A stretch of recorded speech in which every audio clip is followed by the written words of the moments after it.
Hello, and welcome to our fifth podcast in the series of Marjan's musical soiree. I am your host, Jane Knox. At today's musical soiree, we are going to talk about Chopin's Polonaise, and in particular, the famous military Polonaise. I now want to introduce pianist Marjan Kiepura. Thank you, Jane. The Polonaise as a musical form originated from Poland and was first identified in the 16th century as a minuet-like processional court dance. Later on, the basic rhythms of the Polonaise were adopted by many composers including Bach, Handel, Telemann, Beethoven, and Mozart. By definition, the term Polonaise is a dance in triple time. It is stately and elegant and eventually found its way into higher societal circles in the palaces and courts of Europe and became a favorite of the nobility. In the case of Frédéric Chopin, whenever he took up a genre, whether it was the mazurka, nocturne, or waltzes, those musical forms would forever be changed in the crucible of his inventiveness. And so it was with the Polonaise. In Chopin's hands, the Polonaise would also become a symbol of national pride or sometimes of gloom for his native Poland, owing to their ongoing political strife and misfortune between two powerful neighbors. As we know, Chopin left Poland to pursue his career opportunities elsewhere and settled in Paris. He had also been struggling with an ongoing tubercular condition. But his homeland was always nearest to his soul. He was a man who spoke to the world through his music. Always magisterial and grand, Chopin's Polonaises were elegant and stately. Frédéric Chopin's first composition was in fact a Polonaise in G minor composed when he was but 8 years old. Later on, early Polonaises were mostly youthful forays in the genre and somewhat ornate, largely as a result of the teaching style of the time. Chopin actually stopped composing Polonaise for about 5 years. His return to the form after he had settled in Paris in 1831, starting with the two Opus 26 Polonaise onward, would have a maturity and passion about his homeland not experienced before. Of the 16 published Polonaises which Frédéric Chopin composed, there are basically two which stand out as the most popular. The celebrated Opus 53 in A flat, also known as the Heroic, and the Opus 40 No. 1 in A major, known as the Military. Marjan, can you enlighten us about the military Polonaise which we will be hearing you perform? Sure, it's a wonderful piece, Jane.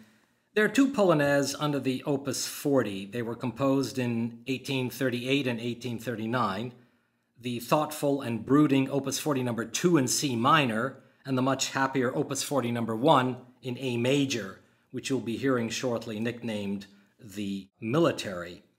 It was dedicated, these Polonaises were dedicated to Julian Fontana, who we spoke about. He was Chopin's loyal assistant and copyist, himself a pianist and composer.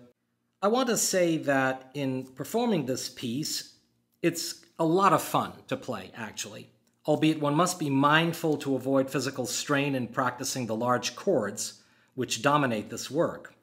Also, this Polonaise is marked forte or fortissimo really throughout the whole piece. I do not know of another Polonaise by Chopin which is exclusively forte except for this one. Now, that does not mean that it is played loudly all the time. There are gradations to the term of forte, as with any dynamic marking. One must find the right mixture of sound. I want to add a bit of history, more recent history, if I may. In 1939, the outbreak of World War II, German armies invaded Poland. The story is, a true story, that a radio station in Warsaw, Radio Polski, broadcast this Polonaise repeatedly as a rallying point for the Polish people. When the radio station was eventually captured, the broadcasts stopped. Here is Marjan Kiepura playing for us the famous military Polonaise, Opus 40 No. 1 in A major.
That was Marjan Kiepura playing Chopin's famous Military Polonaise Opus 40 No. 1 in A major. Thank you for joining us. I am your host Jane Knox, and it was a pleasure being with you. We thank you for being our very special guests at Marjan's musical soiree, and we look forward to welcoming you back again very soon.